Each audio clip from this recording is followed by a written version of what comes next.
We'll design and format your book's interior, but to help ensure your book's production goes as quickly and smoothly as possible, there are 5 formatting tips we'd like to share. Margins are the white space that surrounds text on a page. When a manuscript is converted from the popular default size of 8.5 by 11 into a smaller size for publication, the margins will change. This usually causes text to shift or lines to break differently from the original manuscript, and you need to be aware of this. Your book designer can compensate for these changes, but if you have done extensive formatting to your manuscript, a change in margins can cause some serious issues. If your manuscript is all free-flowing text, we recommend keeping it in the default 8.5 by 11 margins, and we can reformat it to fit your chosen book size. But if your manuscript is poetry, or if it contains tables, graphs, images, or other special formatting, we highly recommend formatting your manuscript to the margins of your chosen book size before submitting it for publication. This will allow you to see how the change in margins affects your poems, tables, graphs, or images, and gives you an opportunity to fix any problems caused by shifting text or new line breaks. To change the margins of your manuscript, you will need to open the Page Setup window. To do this in Microsoft Word 2003, go to File and Page Setup. If you are using Microsoft Word 2007, click the Page Layout tab and then click Margins. In the pull-down menu, select the last option, Custom Margins. This will bring up the Page Setup window. In that window, click the Margins tab and insert the appropriate margins for your chosen book size. Here are the margins for our 3 most common book sizes. If you have selected another size, contact a representative to obtain your specifications. If your manuscript contains illustrations, photos, or other graphics, it is best to submit these as separate files. Each image file should have a resolution of no less than 300 ppi, or pixels per inch, and they need to be at the size you want them to be printed at. We can accept images in either TIFF, JPEG, PDF, or GIF format. In your manuscript, you should specify the file name and caption of each graphic in its correct location so that we can accurately insert the images during production of your book. To learn much more about image requirements, watch Using Images to Bring Your Book to Life. If you're publishing a color book, also be sure to watch Color Books, Guidelines, and Design Options. Headers and footers are information that appear at the top or bottom of every page in your manuscript. You do not need to include page numbers or any other information in your headers and footers.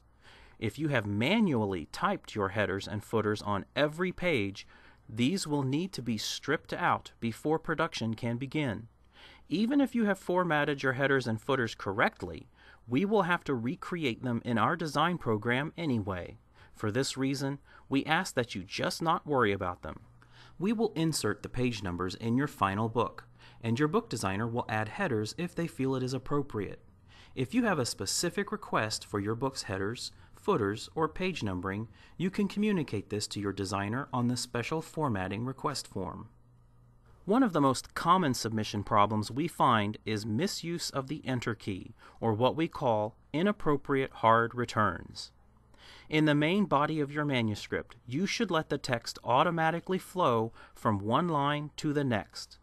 Please hit the Enter key only at the end of a paragraph. Pressing Enter to move your cursor to the next line or page will cause spacing problems when your manuscript is formatted into its final book size. Many of us aren't even aware that we're doing this, so we highly recommend double-checking your manuscript for inappropriate hard returns before submitting it for publication. Look for the Show Hide Formatting icon on your toolbar. It is designated with the paragraph symbol, which looks like a backwards letter P. If you don't see the paragraph symbol on your toolbar, you can toggle back and forth between Show Formatting mode and Hide Formatting mode by pressing Ctrl, Shift, and 8 simultaneously on your keyboard. Once in Show Formatting mode, the hard returns in your manuscript will appear as paragraph symbols. You should only see them at the ends of actual paragraphs, not at the end of each line or in the middles of sentences at the right-hand margin of the page. In this example, the author has misused the Enter key by pressing it every time they approached the right-hand margin. This author probably thought that they had to do this in order to continue typing on the next line. But if they had just continued typing, their text would have automatically flowed onto the next line. Inappropriate hard returns like these will be problematic once the manuscript is formatted into the author's chosen book size, causing the lines of text to break in odd places. Please go through your manuscript in Show Formatting mode to check for any inappropriate hard returns. If you find some, you can simply delete them. When doing so, you may bring words together. If this happens, you'll just need to reinsert a space between them. If you find a lot of hard returns in your manuscript, this process can be tedious, but very necessary in order for your manuscript to be published successfully. The fifth and final formatting concern we'd like to address is special formatting done incorrectly. There are 3 specific kinds of formatting that this concerns. If your manuscript contains tables, footnotes, or columns of text, you'll need to make sure these have been achieved correctly. In Microsoft Word, tables are created by going to the Table menu. Footnotes are created by going to the Insert menu, and columns of text are created by going to the Format menu. If you are creating the appearance of tables, footnotes, or columns by manually spacing, tabbing, or shifting your text, you're probably going to have formatting problems once your manuscript's margins change for publication. If you need to reconstruct your tables, footnotes, or columns, we have a video tutorial available on each of these subjects. We also have a manuscript preparation guide we can send by email or mail. Please be advised that there are additional production fees involved with tables and footnotes.